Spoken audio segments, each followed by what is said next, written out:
I scorched the earth with these hot lines for the millionth time. Fire and brimstone erupting from the microphone. I steal the show and like a thief. We're back after taking a week off last week. We traditionally record on Wednesday evenings, and last week we hosted a candidate conversation night here at Richland Source. I was unable to attend it, but Hayden, how'd it go? You were on the clock. It was good. A little bit less thrilling than sports talk for those of us in this room that enjoy that a little bit more than elections. But hey, it was still good. Right, Carl Hunnell, who is our assistant managing editor, he's kind of our local government reporter. He likes to say that there are no off-year elections, so it's a big deal to him one way or the other. There's no off high school football seasons either. Absolutely. Carl is also the host of another of our podcasts here at Richland Source. We have three of them. His is called the Newsman Weekly Podcast, and you guys produce that. If you're listening to this and interested in current events, you should probably give that a listen. It's I'll let you guys talk a little bit more about it there. No, that's okay. I was just going to say, yeah, it's also on the Source Daily podcast network. Okay. So if you just search Source Daily, if you're listening to this on YouTube or something, you'll be able to find Newsman, Curt's Sports Talk. And while we're at it, Brittany Schock, yes. our engagement editor, has one called Better Off Together. Better Together. Better Together. I'm sorry. Sorry, Brittany, if you're listening. And Zach, we're always kind of looking to expand our podcasting portfolio. Yeah, right? we got some good weekly content right now in the podcast space. So, yeah, we're always looking for new ideas. With all due respect to all the other media outlets here in the area, you're not going to find as much original local content as what we offer, I think. So it's give them a listen if you haven't heard them before. Now that the self-promotion portion of this show is over, we can get on to high school football. We took 1 week off, and the landscape of high school football completely changed underneath our feet. I don't know if you guys heard last week, there was a lawsuit against the Ohio High School Athletic Association that was filed in Franklin County regarding name, image, and likeness. The suit was filed by Jasmine Brown, who's the mother of Huber Heights Wayne receiver Jameer Brown. Jameer is the top wide receiver recruit in the country in the class of 2027, and he is verbally committed to Ohio State. Ohio right now is one of 6 states nationwide that don't have any sort of name, image, and likeness, any rules on the books. A Franklin County Common Pleas judge issued a 45-day temporary restraining order against the OHSAA earlier this week.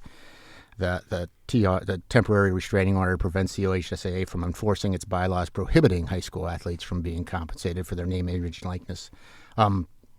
OHSAA Executive Director Doug Ute announced that an emergency referendum vote among the 800-plus OHSAA member schools will be held during the 45-day window. If member schools vote in favor of the OHSAA's NIL proposal, they would be the ones to kind of shape the bylaw.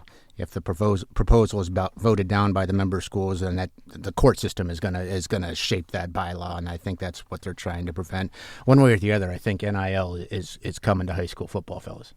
Yeah, and I think, I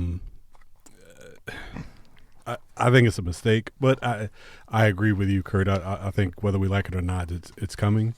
I was all for NIL for collegiate athletes because I feel like when you're in college and I've been there in a space where you're trying to pay tuition and kids are trying to, especially in the club sports, that don't get that much notoriety, but yet they can they're not allowed to work when you're on a scholarship in those days at least. So NIL was different, and you should be able to make money off your own name, image, and likeness. So when you talk about the real spirit of name, image, and likeness, it made sense for college athletes. But when you talk about the purity of the high school athlete, right, that just does something. You know what I mean? It just hits a little bit differently because it feels like, and we were talking about this earlier, like high school scholastic athleticism seems like the last standing pure thing we have left. Right. nationwide when it comes to our young people doing something that's real pure, and you start infusing money into this, and I just feel like it's a gateway to having kids do things like, okay, come play for me across the state border or this local border, or come do this for me, or come do that for me, because you're infusing money into something that's supposed to be pure. And the core of high school sports is neighborhood, is local. Right. Is I grew up in this neighborhood, I go to my neighborhood high school, and I play for my community high school. That's the core of it, and there's supposed to be pride attached to it. But when you infuse money into it, it taints all of that. So I step down off my soapbox. No, that's well said. I mean, there's not much to add to that. I think. I mean, I agree certainly. I didn't know. Well, I guess college is big business. Like college football, college basketball, that's big business. So just like everything you said, Effie, makes total sense. High school just has this totally different feel, different goal of high school sports than college sports. What I didn't know is that we're just one of 6 states, Ohio. Right. So you're saying like there's other states out there right now. They already have a rule on the books. Kid in 10th grade biology class could be sponsored by B-Dubs or something. Yeah, I guess theoretically, absolutely. Meanwhile, I saw a recent social media post by an athlete we had in here a couple of weeks ago, Shelby's Carter Kessler, and it said basically he was open to NIL opportunities, and good for him. You know, I mean, he has a 45-day window. Go ahead and take advantage of it. Yeah, I mean, I echo a lot of Zach said it well. I mean, there's not much more to add beyond what you said, Effie. But I mean, yeah, I mean, go for it right now if you want to. But I mean, I don't know. It scares me because there's still a lot that when it came onto the scene in college, which I was in favor of, it kind of came on without guardrails. I think they're slowly trying to make work on that and bring it back into a more realistic point they can manage. But I don't know what more money, more problems. Well, we certainly haven't heard the last of this one, No. so stay tuned. We will try to make some sense out of it for you. Turning our attention to Week 10 of the high school football season. Week 10 already somehow. That doesn't seem right, but there are 3 conferences here locally that are having championship games on Friday. Lexington's hosting Ashland for the outright Ohio Cardinal Conference Championship. Norwayne hosts Hillsdale for the Wayne County Athletic League Championship. And finally, last but not least, the Knox-Moro Athletic Conference. Fredericktown will host Centerburg. Centerburg is 6-0 in KMAC play. The Freddies are one of 2 teams who are 5-1. If Fredericktown wins, they not only reclaim the Freddie-Burg trophy, but they will share the conference championship with Centerburg and most likely Mount Gilead. And we are joined this week in studio by one of those standouts from Fredericktown. He is Gavin Toombs. Gavin, thanks for coming down. Yeah, thanks for inviting me. Thank you. Absolutely. We got a lot of ground to cover with Gavin, but before we jump into it, let's take a moment to thank our sponsors, Graham Auto Mall and Knox Parent Support Initiative. Whether you're cruising in for a new ride or keeping your current one in top shape, Graham Auto Mall has you covered. Shop a huge selection of new and pre-owned vehicles or trust their expert service team to keep you on the road. If you're in the market for a new vehicle, stop by Graham at 1515 West 4th Street in Mansfield or visit GrahamAutomall.com. Graham Auto Mall, your hometown dealer. Okay, Gavin, you heard us talking about it. What are you going to try and find yourself an NIL deal here in the next 45 days? I don't even know. I couldn't tell you. I mean, sounds like a nice rule to me, but we'll have to see. Right. Yeah, I don't know what the. So there's really like a 45-day. It's a temporary restraining order that has been put in place. So yeah, I mean. So someone could you could get sponsored by somebody. But it go out to Freddie Chevy down in Fredericktown. But the contract only has to it can only last like a few weeks. I mean, I'm sure there are a lot of We legal. have an inside the lines athlete. There's a lot of. Yeah, when you get on Twitter, I mean, you see everyone posting. Like I'm scrolling, I say, open the NIL, open the NIL. Now you're being recruited by some scholarship level schools, D1s and D2s. Do recruiters talk to you about NIL stuff when you? They kind of, I would say somewhat yes and somewhat no. I mean, they obviously probably don't want to talk about it as much as they should to me. But, I mean, they definitely do talk about it a little bit, and they talk about the opportunities you have once you come into the school and what you can get and just what it's like, really. Little different than mid-'90s Bowling Green. Sure. Right. It's about where you can work. It used to be about where you can work at this summer factory job where you're making metal widgets all summer long and make a little bit of money. But things have changed, I know. For those of you listening who might not know, Gavin is another one of North Central Ohio's high-level tight end recruits, along with Lexington's Braden Fogel and Joe Caudell. Centerburg's Jackson Ballinger was in here. Mount Vernon's Landon Dawson. I've covered high school football for 30 years in North Central. I don't remember this collection of talent at one position ever. I mean, this is the golden era of tight ends in high school football here, right? We've seen just about all the top level tight ends in this area, and we've got a good and they're like good looking college level kids. Gavin walked in and I'm like, oh geez. You know what I mean? There's another one. I'm like, these kids are they're prototypical tight ends, and and I've seen Gavin play on film, so he runs well, physical. Thank you. And we're going to talk about how the different positions he plays on the field, but they can do so many different things on the field. So it's just amazing, this day and age of versatility on the football field that we're seeing. And we'll touch on it later, but he's one of those power forwards in basketball that we like too. Right. Well, Gavin, where do you stand in the recruiting process? I mean, who is interested? Who is offered? I have two Division I offers or Division II offers. Sorry. I have Grand Valley State and UIndy. Okay. And then I'm talking to Division I schools. I'm talking to Valparaiso, Akron, Morehead State, just like, some MAC schools.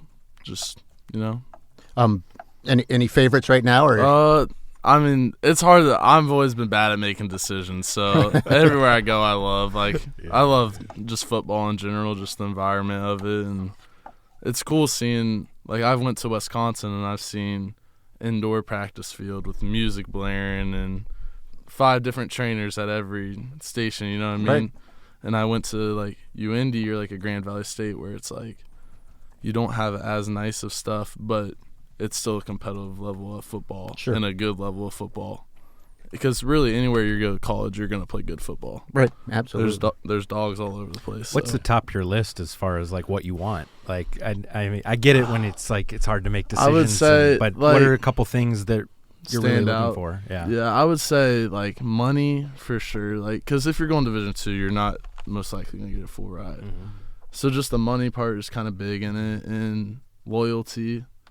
Just just having someone that believes in you and a coach. A coach you think might not jump ship after the year after you get there or something. Exactly. Okay. And just belief, and then obviously a good, I don't know what you would call it, just good chemistry all around. Just everyone loves being there, because when you have bad energy, it just transfers.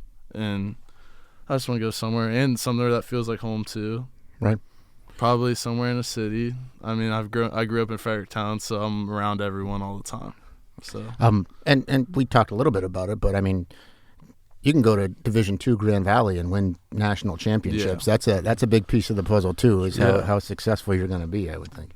Now we like to ask the tight ends, and we've had a bunch of you guys in here. Is it better to score touchdowns or throw the block that springs a teammate? See, I started off kind of as a receiver when I was younger in middle school. Okay. Because I was just always getting the ball. I was the biggest guy out there. So I would say scoring touchdowns. Right on. If you ask Coach Spitler, he knows that blocking really, I don't know. I'm not really into it, but I gotta do it. I'm a tight end, so. But you better fall in love with it before you get to campus next year. Yeah. Now you changed positions on offense a little bit last week. You took over at running back. I think rushed for 4 touchdowns and a 33-18 win over Danville. What sequence of events led to you lining up in the backfield last week? Well, so at the beginning of the season, we had a senior, number 2, Brody Davis. Okay.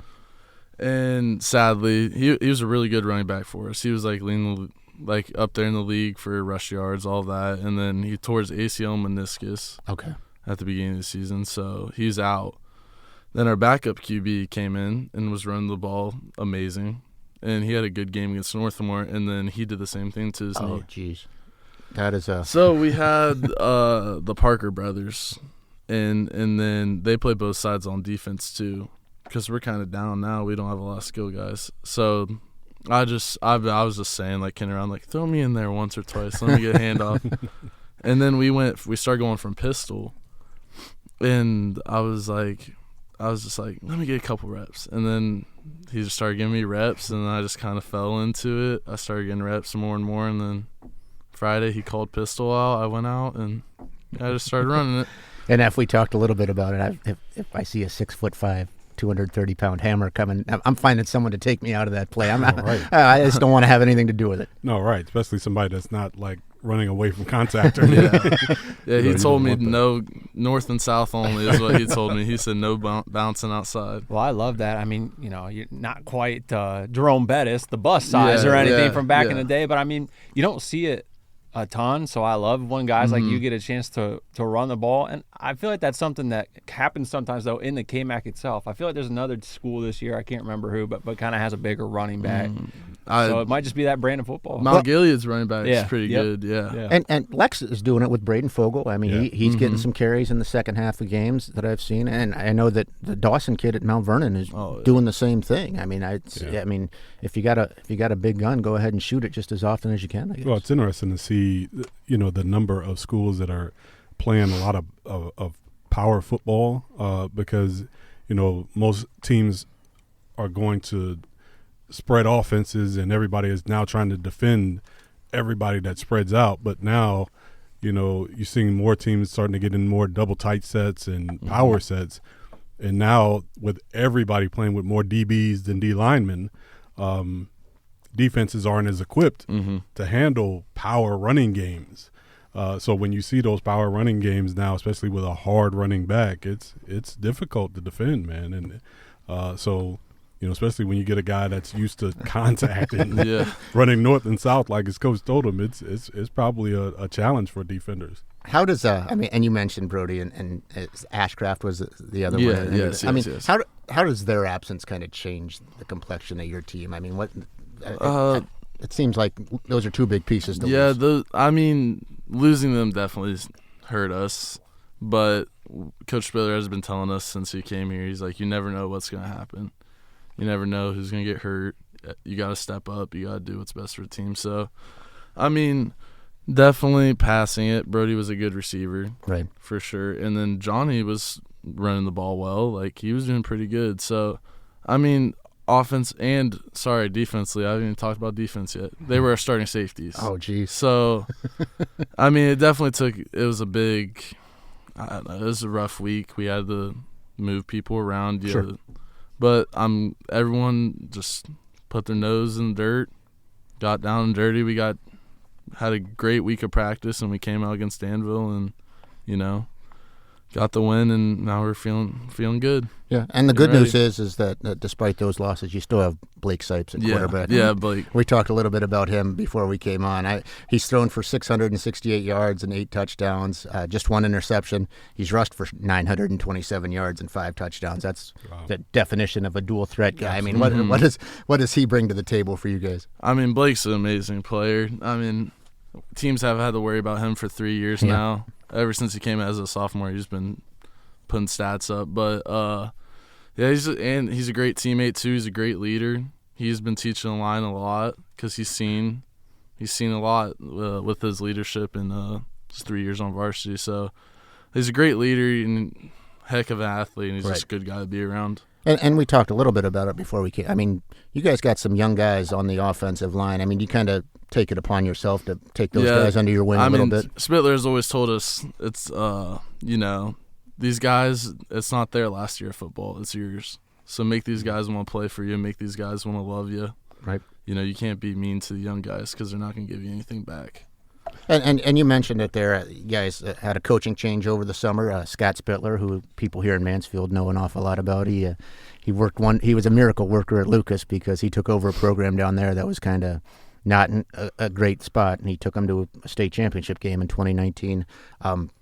He replaced Will Hartley, and Will did a fine job at Fredericktown. Just talk a little bit about the coaching style differences, I guess. I love both of those coaches. Those are two of my coaches I remember forever. But like Hartley was a good coach. We kind of had a more spread offense. Right. Blake could run the ball outside a lot, and Hartley liked defense. He liked being sound on defense and just making sure everyone's in the right spot. And then once he stepped away, because he has a son in our grade that Right. doesn't play football, runs track or cross country. So he stepped away, and we had no idea who was going to come in and coach. And then Coach Spitler came in, and he kind of just told us, he was like, this is how it's going to be. This is how we're going to do stuff.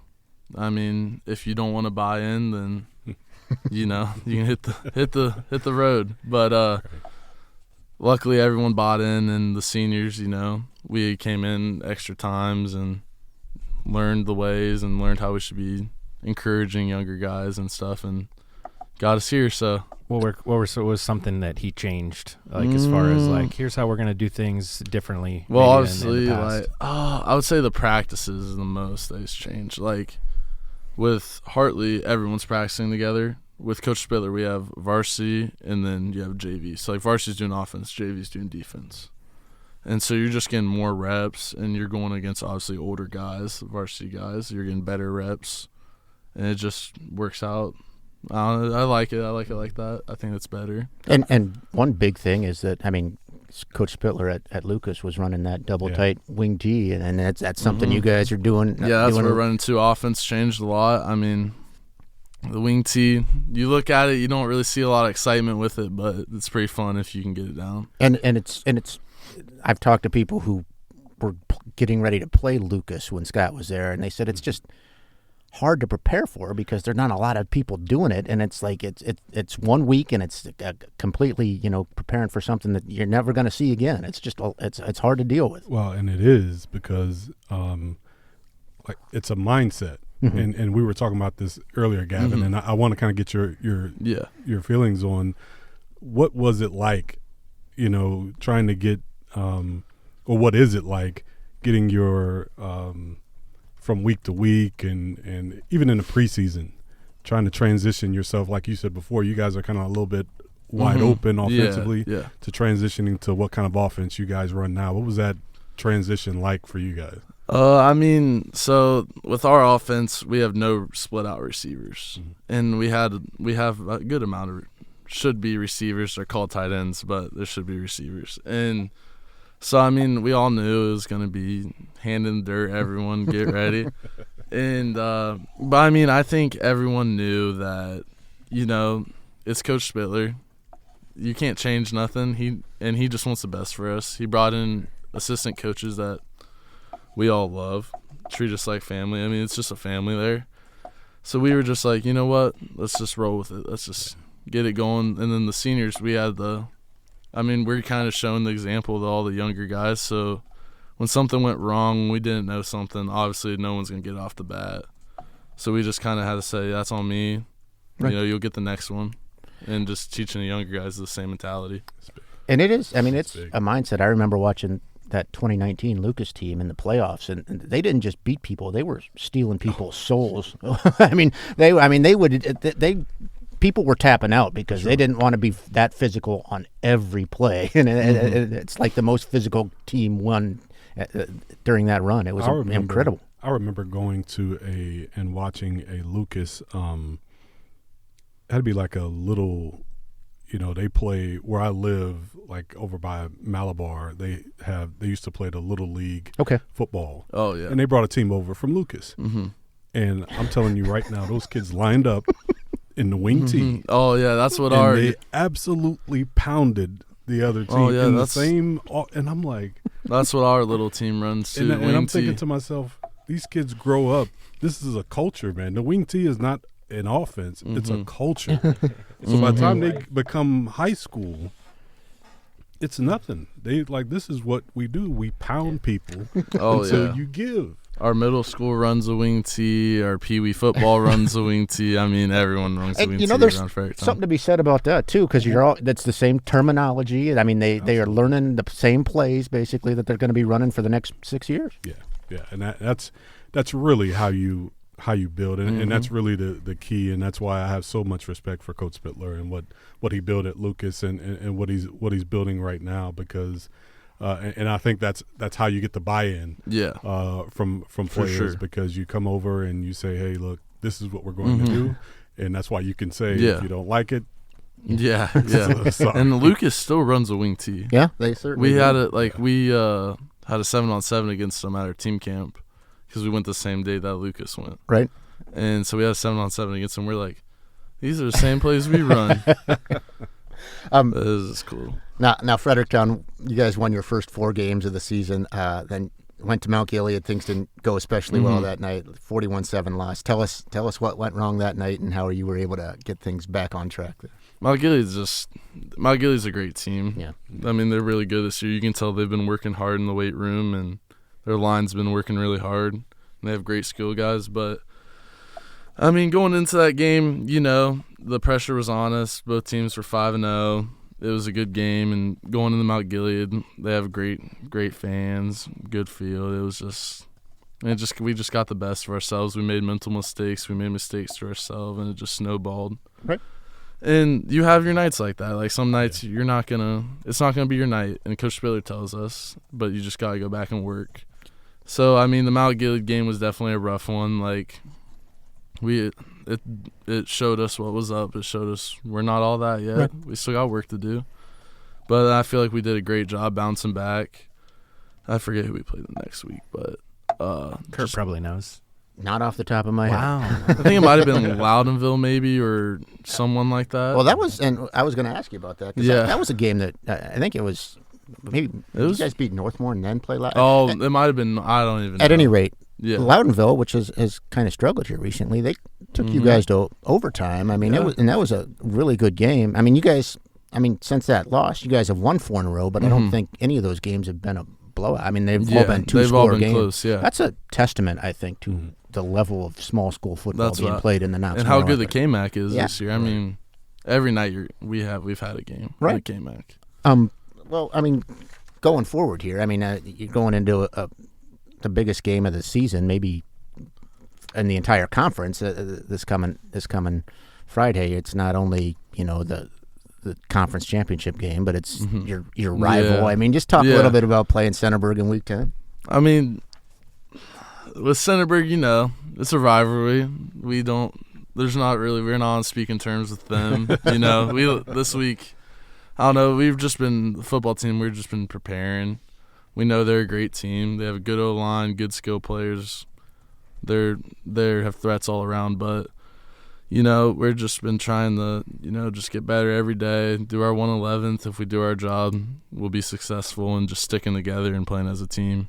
And Hayden, you covered it a little bit. I mean, the Devil Dog game is the one they talk about in Knox County, but I mean, the Freddie-Burg trophy is becoming a big deal. Oh yeah, I mean, I got to spend the better part of 2 or 3 years covering a majority, of K-Mac games, and you nailed it. I mean, there really is a game every night. Yeah.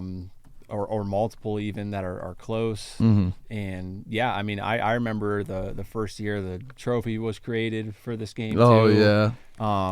That's the kind of stuff that, I mean, yes, you have that at other levels. You have stuff like that in college, but it's just, I don't know. It's just it means different when you have the community and Yeah. it just means different because I like old guys chirping at me from Centerburg. that's right. I like it. I might not like it in the moment, but I like it. And Yeah, that's the. I mean, it's just good. It's just fun. It's high school football. Yeah. That's how it should be. Absolutely, that is. I mean, I mean, nothing brings out passion and middle-aged men more than what happens on Friday night. Absolutely, that's cool. That's cool. Well, regardless of what happens on Friday, you're going to be in the playoffs. You already clinched a spot. It's the 6th straight year. You guys are currently 7th in Region 18 of Division 5, and I mean, if you beat Centerburg, you could move up to 2nd. What does that playoff streak mean to you guys? I mean, you made it to the playoffs every year of high school. Yeah. So I mean, obviously, we don't want to look over Centerburg this week, but we wanted a home playoff game because we have had a home playoff game every year, we've had a playoff game every year, but it hasn't been home. Right, you've been on the road. So that was definitely one of our goals. Like at the beginning of the season, was get a home playoff game, be in a game Week 10 for the league, and I mean we've gotten everything we've set our goals to. So it's here now. We just gotta keep grinding, gotta keep working. It's all there in front of you. I mean, Yeah. that's a good spot to be in terms of goal setting and achieving. And championships are still hard to come by. Yeah. No Yes. matter how much you plan and how well your season's going, when it comes down to winning it, it's still hard to come by. So when you think about being this close to the championship and what does your team have to do? You know, to get this championship, what do you guys have to do this week and during the game? What do you guys have to do to win the championship? Well, Centerburg's offense, we know there's threats all over, like I've said. Right. But, I mean, when you run the wing T, we have our running back coach's motto is give me 5 yards, then go get your 5 yards. So at least if we're getting 5 yards a play, I mean, we're happy with it. And with that wing T, I mean, if you're staying on schedule, you know, second and 6 is fine. Second and 8 is a problem, but second and 6 is as long as you stay on schedule there. Yeah, but so just, you know, keeping the ball for as long as we can and not letting their offense get on the field. And they have a great defense too. Right. It's going to be a great game.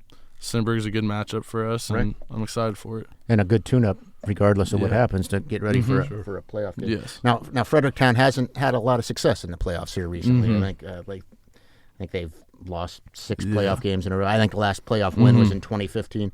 I mean, what's it going to take to kind of knock down that door and get that playoff victory?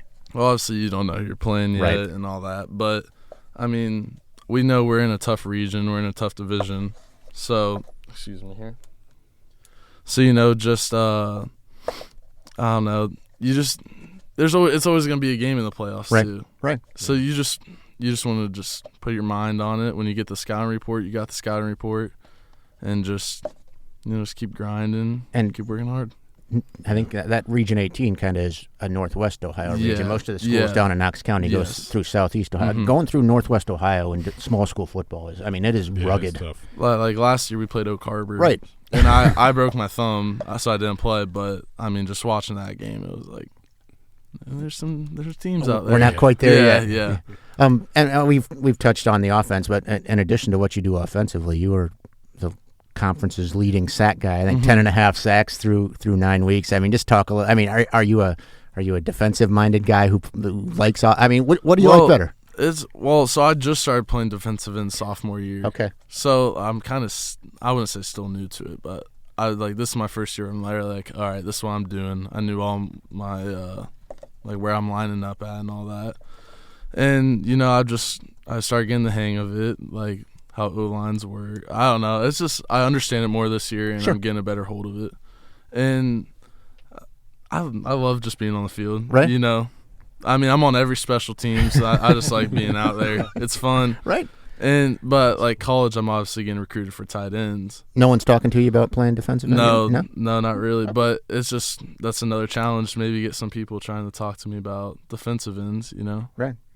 Effie, and we mentioned it earlier. We love multi-sport athlete guys around here. And, sure. In addition to being a very good football player, Gavin was an All-Ohio basketball player last year. Averaged 17.5 points, right around there, 7 rebounds a game. Is your first love, and this is a question we ask all you guys, is your first love basketball or football? I mean, I've been in a basketball – my dad was a basketball coach, so I've been in a basketball gym since I was, like, barely walking. But it's so hard to say because you love the sport, whatever sport you're in, you're going to love. Yeah. I would say football, though. Okay. There's nothing like a Friday night football game. Yeah, that's the truth. And you're a track guy too in the spring. Yeah, right? I'm a track guy. Track ain't quite up there with basketball. And it's football, not. It doesn't. Yeah, it doesn't. I see Coach Hartley, spot. so it's all good. Right. Now, you guys won the KMAC championship in basketball last year, and we talked just briefly about it. But I mean, you're planning to stick around for your senior season of basketball, right? Well, what are expectations for that bunch? I mean, you got a bunch of talented there too. So if we win the league, it'd be the 4th year straight we win the league. Right. So I mean that's a goal. We've all been playing basketball with each other since we were 6 and 7 years old at the Y. Right. My dad had a team. One of my Blake's dad coached with them. Sure. Like that small town football you were talking about. Yeah, for sure. Just so we all grew up together. We all played sports together: baseball, football, basketball, and that's how it's been. So, I mean, you know, we have the chemistry. We've been playing together. Our starting lineup has been playing together for 3 years now. Right. So I think it should be a good year, and we're getting like Harvest Prep and Colonel Crawford. We're playing them as our non-league games. Okay. So better for Division 5 region, whatever it is. Right. You know, because we had to go play Bishop Reedy last year. Sure. And that's a great team. So it's just, I think we'll have a good year. I think we're going to prepare hard for it, and it's not there yet, though. We still got football season. Right. Now, I mean, I'm sure that as a guy who played varsity football when you're a freshman playing varsity football, the idea of graduating and finishing seems like a pipe flew dream. by. I was going to say, it seems, I suspect there's a greater sense of urgency at this point. It flew by. I mean, I can't even believe I'm a senior this year. It's crazy to think, but, that's why you just take all those memories. You can't take them for granted. You just have fun and always, I don't know, have fun and always just do your job. Right. Has anyone offered? I mean, have you had opportunities to maybe pursue basketball at the college level? I have a couple talks. Okay. Lake Erie's talking to me, the NAS, Fairmont State, Concord. Those schools have Malone. Those schools have reached out and talked to me. I don't have an offer yet, right. But is that something you would entertain? Yeah, I like talking to the college coaches, but it's just they want me to get on campus, and then I have football visits, so it's just all hard to manage. But as someone who doesn't like to make decisions, that's a lot of decisions to make. It's hard coming up. And then plus, once my dad sees that basketball's talking to me, he obviously likes basketball a little bit, so he's gonna. Yeah, I would imagine it's important to kind of surround yourself with a good group of people if who can help you make help walk through those decisions. Yeah, my mom and dad played sports at Muskingum. Okay, my mom was a volleyball player, my dad played basketball, so they kind of know what they're talking about a little bit. How tall is mom? Mom's 5'11", almost 6 foot. How tall is dad? He's like 6'4". Oh, there we go. That explains a few things. And you're what, 6'5"-ish, right? Yeah, 6'4", 6'5", around there. Is there? I was just. Is there a younger sister too? Yeah, I have a younger sister. She plays volleyball, basketball, and she does track. She shot puts and discs. She a 6-footer? Oh, she'll be 6 foot for sure. I don't know how tall she is, but she's close. And she's a sophomore? Yeah, okay. Sophomore. Yeah, so she's pretty good at track, the shot and disc. She likes it. Basketball though, you didn't like make her play basketball with you. Well, I try to go out in the driveway when Dad would try to tell me to teach her stuff, and she don't listen to me, so it didn't work out. But she does play basketball, and she's pretty good at it too. Yeah. Well, good. I think that's everything we had planned. We always like to wrap up with something we call the 2-minute drill. We'll just throw a bunch of questions at you here. Let's start here. Now there's a sign, and I see it every time. My wife is a veterinarian. She works at a clinic in Fredericktown. So I see the sign every time I drive into town. It says, Fredericktown is the home of Ollie Klein. Who is Ollie Klein? So Ollie Klein is a football player that played at Fredericktown a long time ago. Right. And he went to Ohio State. And then I think he played for the Detroit Lions and the Cleveland Browns, maybe? He did indeed. He was the Big Ten's MVP. Wow. Yeah. He was the Big Ten MVP in 1945. He was on the Browns' 1948 AAFC championship team, then played for the Lions, and they won 2 NFL championships before it was a Super Bowl. They beat the Browns both those years. And then he was a long-time educator. I had to do a bunch of research to find out. This is interesting, and I don't know if you get probably not, but Ollie Klein once scored 44 points in a high school football game. He's had 7 touchdowns, kicked 2 extra points. Do you know who it was against? I haven't even heard of this. It's a KMAC rival. KMAC rival? Yeah, it's not Centerburg. It's not Centerburg. It's Mount Gilead. Oh, okay. I was gonna say I haven't heard that one, but I knew he was pretty good. He's still on that night. Fredericktown won 79-6, and Ollie scored 44 of those points. That's crazy. So Fredericktown, and Zach, you know this. Fredericktown is known for the Tomato Festival. Mm-hmm. And Zach, we'll see how much you paid attention. When was the very first Fredericktown Tomato Festival? Why am I supposed to know that? Because you help with the guides. I don't know. 1969. Close. Any guesses? 1954. 1976 was the very first Tomato Festival. Did you do anything at the Tomato Festival this year? I went a couple days this year. I think I went on one of the Saturdays after film, got some food, and I just go and get food. When I was younger, though, road rides and everything. You were all about the Tomato Festival? All about it. This will be Fredericktown's 14th appearance in the playoffs. The Freddies reached the state semifinals twice. When was the last time Fredericktown played in the Final Four? 2015, right? 2010. Oh, yeah. The other time was 1989. That 2010 team lost to Coldwater. That was a game that was in Columbus, and I actually covered it when I was still a reporter at the Mansfield News Journal. Who was the coach? Hartley? Oh, No, Lord. I don't think so. I don't believe so. I can't remember. I don't remember either. Regional cross-country meets are this weekend. How many years in a row have the Fredericktown boys cross-country team qualified for state? They've been good. Yeah. Oh, come on! I know Quizzes if are I getting get this harder wrong, every week. I know if I get this wrong in the cross country coach, it's he's just gonna get mad at me. He's my track coach too. He's just I'll say like 14. 8. It's eight years in a row. Go higher. I didn't want to lowball him. Right, Yeah, absolutely. I couldn't lowball him. Well, that was in a row. I think they've been there around that many times. But yeah, it's been 8 years in a row. Actually, 20 overall and then the past 8 years. So yeah, congrats to the Freddies. Keep going. They know how to do it down there. So Halloween's just around the corner. What's the best Halloween candy? Ooh. Reese's. Reese's. Agreed. What's the worst? answer. What's the worst? Snickers. The correct answer is candy corn. Yeah, candy corn. Yeah. And the last one I got here, it's is there a special spot in the trophy case reserved for the Freddie-Burg trophy, and what would it mean to bring that home this week? The Fred being a senior this year, and obviously being around this rivalry, it means a lot to me. It's on senior night and with everything adding up on this game. There's a spot for it in the trophy case, and we'll just have to see Friday night at 7 p.m. See if it's coming back with you on the bus. Yep.